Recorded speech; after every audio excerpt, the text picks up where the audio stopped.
ओम साई राम दोस्तों, साईं कथाएँ में आपका स्वागत है।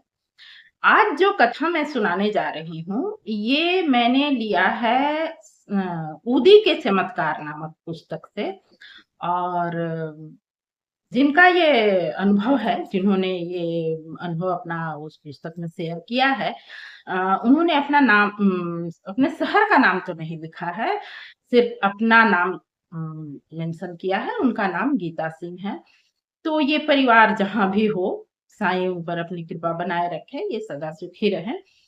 और इ कहानी को शुरू करने से पहले मैं आपको एक बात बता दूँ कि ये जो बाबा की उम, बुद्धि के चमत्कार की कथा है, ये बिल्कुल मतलब बहुत ही शिक्षाप्रद कथा है। इससे एक बहुत महत्वपूर्ण शिक्षा मिलती है उनके लिए तो है ही जो बाबा के भक्त हैं, पर उनसे भी बढ़कर उन लोगों के लिए है जो बाबा के भक्त नहीं हैं। इसलिए इसे पूरा अवश्य सुनें और समझें कि क्या शिक्षा मिलती है। तो आइए शुरू करते हैं आज की कथा। ये जिनका अनुभव है उनका नाम है गीता। तो गीता जी लिखती हैं कि वो गीता जी बाबा की भक्त थी। पर उनके घर में यानी उनके ससुराल में बाकी लोग कोई भी मतलब बाबा से जुड़े हुए नहीं थे, बाबा के भक्त नहीं थे, पर उन्हें कोई ऐतराज़ भी नहीं था। मतलब बाबा से बहुत ज़्यादा लगाव नहीं था, तो किसी तरह का मतलब विद्रोह और ऐसी वाली कोई भावना भी नहीं थी बाकी लोगों की। तो इनको कोई रुकावट नहीं था, ये अपना मंदिर वगैरह जाती थी, जो भी पूजा करना है वो करती थी, सब कुछ ठीक चल रहा था। पर इनकी एक ननद थी, उनके हस्बैंड जिन्हें हमारे बिहार वगैरह में नंदोई कहा जाता है, उन्होंने भी नंदोई शब्द का इस्तेमाल किया है, जिससे लगता है कि शायद वो इधर यूपी बिहार की होंगी, खैर जो भी हो। तो वो जो थे, वो बाबा के कट्टर विरोधी जैसे थे।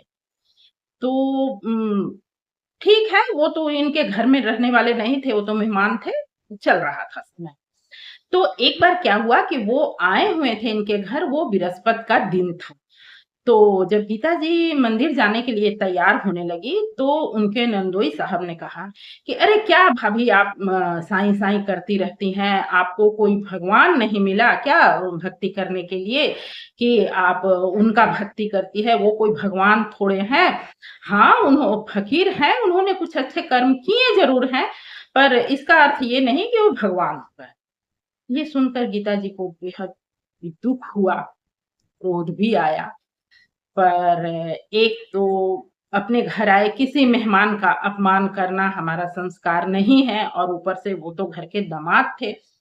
तो वो कुछ बोल तो नहीं पाई लेकिन उन्हें बेहद दुःख हुआ। अपने इष्ट के बारे में किसी के मुँह से इस तरह की बातें सुन के दुःख होता ही है, उन्हें भी हुआ और वो दुखी मन से बिना कुछ कहे मंदिर चली गई। ठीक है, वो बात तो आई गई हो गई। वो अपना मंदिर गई, पूजा-वूजा की। ठीक उसके 2 दिन बाद ही इनकी ननद का फ़ोन आया कि उनके पति का माने जिन्होंने ऐसे बोला था नंदोई जी इनके जो थे, उनका अचानक से गले में बहुत तेज़ दर्द हुआ और मतलब कुछ भी निगल पाना मुश्किल है और बोल तो बिल्कुल ही नहीं पा रहे हैं, ऐसा लगता है कि आवाज़ ही नहीं। ऐसी स्थिति हुई, ठीक है डॉक्टर के पास लेके गए और डॉक्टर को जो समझ में आया, जो उन्हें चेक-वुक करना था, वो उन लोगों ने किया, दवा वगैरह दी। 3 दिन बीत गए, पर उनके स्थिति में कोई भी सुधार नहीं आया और मतलब वो लिक्विड तो किसी तरह थोड़ा बहुत ले लें, पर बिल्कुल चबा के कुछ निगल नहीं पा रहे थे और बोलना तो बिल्कुल बंद था। ऐसा कि इशारा करना पड़ रहा था, वो कुछ भी स्पष्ट शब्द उनके निकल ही नहीं रहे थे। 3 दिन जब बीत गया तो परिवार बहुत घबराया। गीता जी भी मिलने गई, तो जब मिलने गई तो उनकी ननद बिल्कुल उनसे लिपट कर रो पड़ी कि भाभी ये क्या हो गया? कैसे मतलब ठीक होगा? तो साईं भक्त के पास जो हथियार होता है, हथियार शब्द ही कहना उचित होगा, इलाज कहिए, दवा कहिए, दुआ कहिए, हमारे लिए तो वही सब कुछ है। तो और साईं भक्त हैं तो नरम दिल भी होना है, फिर वो तो उनकी अपनी ननद थी।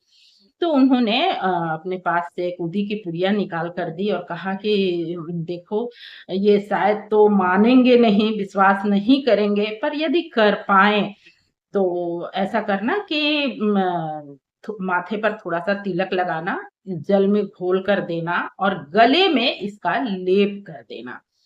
ठीक है। और हालाँकि परिवार को थोड़ा-सा इस बात का भय हो रहा था कि मतलब उदी तो एक तरह से वो राख ही होता है, तो जल में घोल के देने से खुरदरापन तो थोड़ा होगा, तो कहीं गला में तकलीफ और ना हो जाए। आशंकित तो लोग थे, पर फिर भी भरोसा करके दिया गया। और उस समय गीता जी वहीं रहीं। वो वहीं पर थी वो अभी, तभी उन्हें दिया गया। और उसके बाद वो जो दिया गया उनको गले से बेहद आराम से पार हुआ, जो कि वो पानी भी पीने में उन्हें तकलीफ हो रहा था। वो उदी का घोल आराम से चला गया और कुछ देर के बाद ही अ, उन्होंने इशारा करके बताया कि मेरा दर्द मतलब मुझे कुछ राहत है, ये उन्होंने इशारा किया। तब तक भी वो रहीं और अपना परिवार था तो रुकी कुछ देर, घर पर ही थे, तो रुकी कुछ देर। कुछ देर के बाद उनके मुख से पहला शब्द निकला कि ये कोई चमत्कार है क्या? सभी को बहुत आश्चर्य लगा कि क्या बोल रहे हैं, सब लोगों ने सुना। तो उनके मुँह से निकला कि ये आपने क्या दिया? राख है, भभूत है या कोई चमत्कार? मेरा दर्द बिल्कुल गायब हो गया और सबसे बड़ी बात कि उनका आवाज़ स्पष्ट रूप से आ रहा था और उन्होंने स्वीकारा कि हाँ, साईं बिल्कुल भगवान हैं। भगवान ना होते तो इतना बड़ा चमत्कार होना संभव नहीं था। तो ये है बाबा के ऊदी का चमत्कार। ऊदी के चमत्कार तो हमने सैकड़ों सुने हैं, हम साईं भक्तों ने सैकड़ों सुने हैं, अलग-अलग तरह से, अलग-अलग समय पर बाबा अपना चमत्कार दिखाते ही हैं, ऊदी का चमत्कार है ही। पर मैंने जो कहा था कि इसमें बहुत बड़ी सीख छुपी है, वो मेरे समझ से, आप सहमत हैं, ना हैं, ये कमेंट करिएगा, पर मेरे समझ से ये है कि देखिए, उन्होंने बाबा का अपमान किया था, तो ऐसा नहीं है कि बाबा अपने अपमान करने वालों को सज़ा देते हैं। साईं इतने सरल और मतलब सहज संत हैं कि वो कभी किसी को सज़ा नहीं देते हैं। वो तो लोगों के दुःख को अपने ऊपर ले लेते थे। फिर वो अपने अपमान करने वाले को सज़ा कैसे दे सकते हैं? वो कभी सज़ा उस लिए नहीं दे सकते हैं। लेकिन बाबा को अपने भक्त को दुखी करना बिल्कुल बर्दाश्त नहीं है। और उन्होंने अपमान बेशक साईं का किया था, पर उसका दर्द बाबा के भक्त ने झेला था। वो कुछ गीता जी कुछ बोल तो नहीं पाई थी, लेकिन वो अंदर से जो उनके मन में तड़प हुआ था, जो दर्द उनके दिल में हुआ था और वो कुछ कर नहीं पाई थी, बेशक वो ना कर पाई, पर उनके इष्ट उनके दुःख को बर्दाश्त नहीं कर पाए थे और ये इसलिए हुआ था।